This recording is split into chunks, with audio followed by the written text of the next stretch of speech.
Which was your favorite community to visit? I think mine would have been Cherrybrook, because the speaker, like, she really, I understood every word that she said. So, she was very inspiring. Yeah, she was. Christopher Marlowe said, "Don't stop until you reach the ripest fruit of all. Don't be just happy with a 60, a 70, a 80, but climb until you reach the ripest fruit of all." Okay? Sometimes you think when you're doing assignments, oh, I'll just do this much for the teacher, just so I can get a pass. You're not doing it for the teacher. You're doing it for yourself. And you'll be proud of yourself that you can reach that ripest fruit and that you can pass it on to somebody else.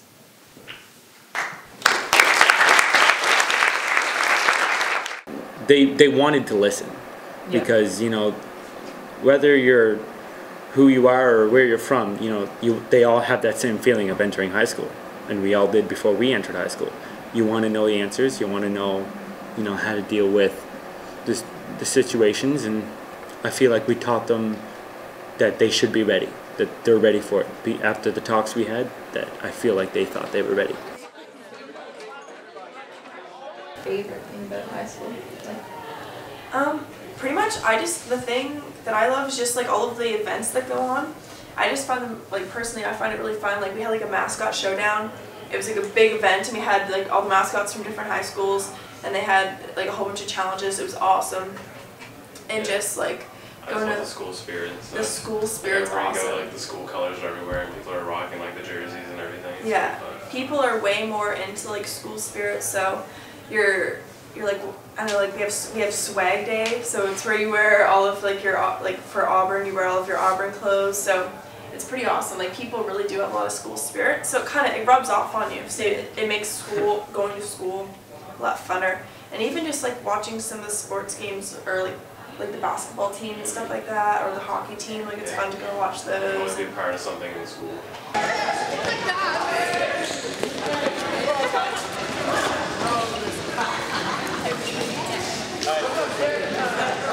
What did you guys learn from playing like the games? I learned a lot about other people's communities and cultures. And a lot about other people. Yeah.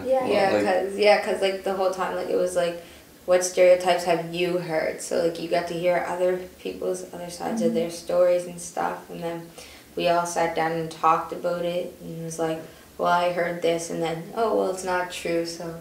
And like in Cherrybrook, we played the jelly bean game where we were given jelly beans, and for each jelly bean we had to say something about ourselves. I knew that game, that's why I picked one. Everybody laughed at me like, seriously, Lucy should just take at least two. I said, no, I know this game. And you learn a lot about other people, and it's just by jelly beans.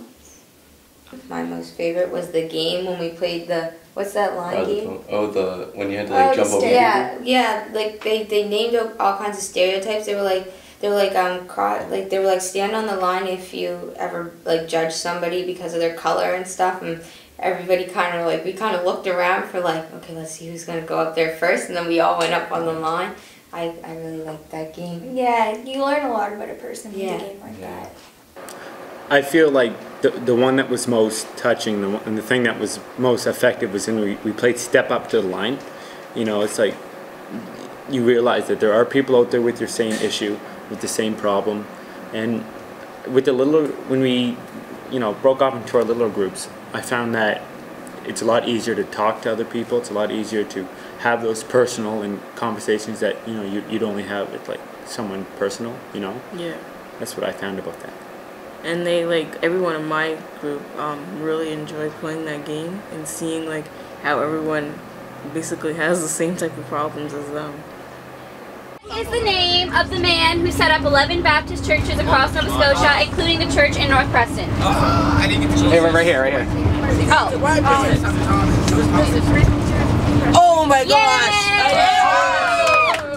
Good job! Good job, buddy.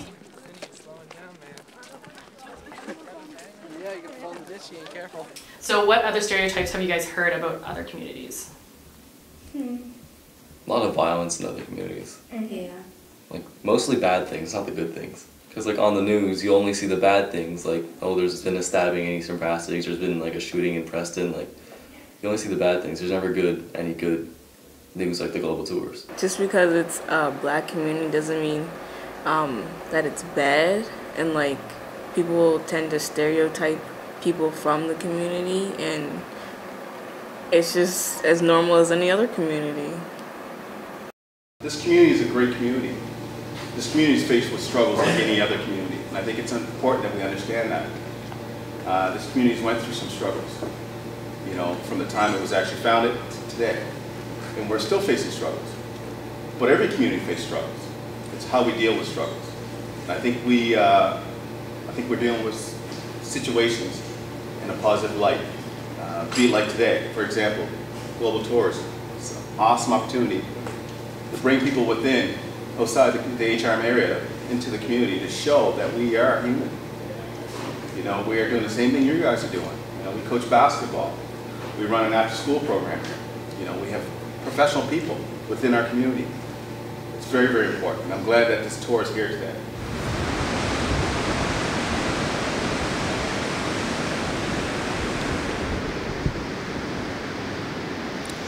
I think that it's made the youth realize that the other communities aren't so different, and that they'll welcome the other youth from other communities to be friends. You know, it's really important that everybody feels comfortable, you know, going to school knowing that there's other kids from different communities. So I definitely think it helps with you know, the arguments and the fighting that could possibly happen in high school. So yeah, and I think it, like, for my community, kind of lowered people's stereotypes. Like, they aren't so like think it's that bad anymore.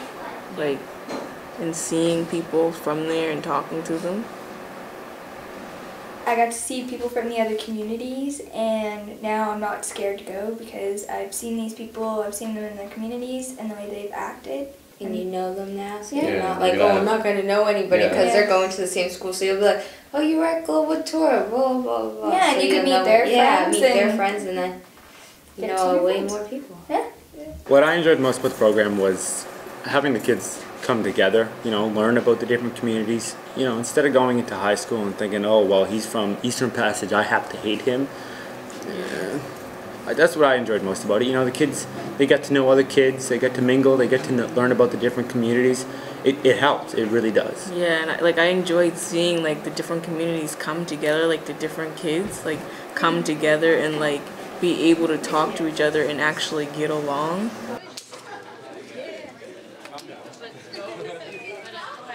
All right, so on the yellow sticky note, you're gonna write, what can you do to address stereotypes? So what can you do to help eliminate stereotypes? I really just say, like, when you go into high school, really, truly just be yourself. Like, don't try to be anybody you're not. Like, you can make friends whichever way you are. Like, people aren't really going to judge you.